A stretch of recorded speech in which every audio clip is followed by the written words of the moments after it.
I go by Chaz, and I am a illustrator and comic artist. I think as a young man and as a child who's been always so obsessed with sort of amazing worlds and realities and stories, I guess I found drawing to be an extremely sort of accessible and democratic kind of way of expressing that. And I guess when I realized this, I guess my path was set.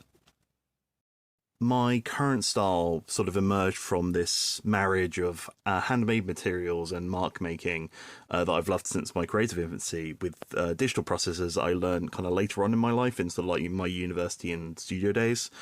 Comic artist Ken Nomura was a big name for this, for how he sort of layered brush strokes under line work to make these absorbing and very physically deep images that I thought worked really well for storytelling.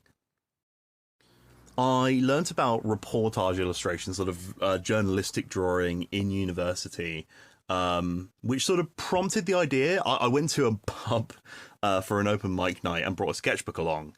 And then later on, sort of like about a year on, I sort of decided what would happen if I brought a sketchbook along to a gig, and kind of it all just sort of started snowballing from there, really.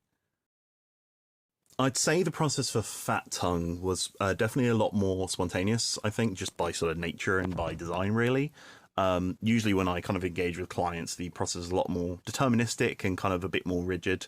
Whereas for this one, it was a bit more about sort of just creating whatever response I had to the work and then kind of determining what we could make with those responses. Fat Tongue's power, I think, is in its use of a very sort of direct and vulnerable mode of addressing you about the sort of the muddy and confusing experience of being a neurodivergent teenager, like I have some familiarity with.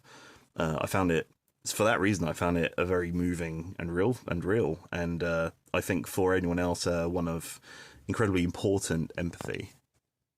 My little corner of the internet is Chazlets on both Twitter and Instagram, and I have a full on art website at chazzyscribbles.com. Again, two Zs.